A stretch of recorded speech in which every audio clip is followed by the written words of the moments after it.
ঢাকা বিশ্ববিদ্যালয়ে চান্স পাওয়ার মজাটা কি জানো? মজাটা এই জায়গায়, তুমি যখন ঢাকা বিশ্ববিদ্যালয়ে যাবা জুনিয়র হয়ে, তুমি দেখবা তোমার হলের তোমার পাশের রুমের একটা ভাইয়ের আগামীকাল বিসিএস ক্যাডার হয়ে গেছে, সে বিসিএস অ্যাডমিন ক্যাডার হয়ে গেছে, সে বিসিএস ফরেন ক্যাডার হয়ে গেছে, সে পুলিশ ক্যাডার হয়ে গেছে, কাস্টম ক্যাডার হয়ে গেছে। কাজ থেকে তুমি দেখবা এত সুন্দর সাফল্য।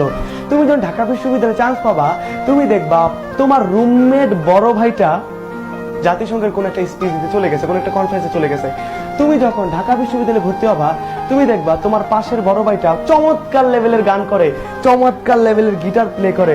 তুমি যখন ঢাকা বিশ্ববিদ্যালয়ে চান্স পাবা, তুমি দেখবা তোমার হলের বড় ভাই অনেক ফেমাস ব্যক্তি ছিল, যেমন ঢাকা বিশ্ববিদ্যালয়ের আমার হল হাজী মোহাম্মদ মুহসিন হলের আমাদের হুমায়ুন আহমেদ ছিল 564 নাম্বার রুমে, যে বাংলাদেশের যে বিখ্যাত কথা সাহিত্যিক হুমায়ুন আহমেদ, সে আমার হলের বড় ভাই। আমি তাকে বড় ভাই বলতে পারি, কেন? সে আমার হলের বড় ভাই। সে হলে বসে সে নন্দিত নরকে লিখছে, সে শঙ্খনীল কারাগার লিখছে।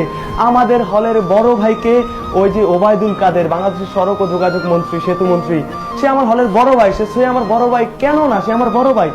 আমার হলের বড় ভাই আমি জোর দিয়ে বলতে পারি কে, আর যে কিবরিয়া, আর যে অর্ক, আর যে নীরব, আমি বলতে পারি তাদের মতো হওয়ার স্বপ্ন দেখতে পারি, খুব কাছ থেকে তাদের সাফল্যগুলো দেখতে পারি, তারা কি কি করেছে জানতে পারি। তুমি ঢাকা বিশ্ববিদ্যালয়ে ভর্তি হলে দেখো সবগুলো সভা, সেমিনার, গুরুত্বপূর্ণ টক শো, সিম্পোজিয়াম, লাইভ সব ঢাকা বিশ্ববিদ্যালয়ে হচ্ছে, পাবলিক বিশ্ববিদ্যালয়গুলোতে হচ্ছে।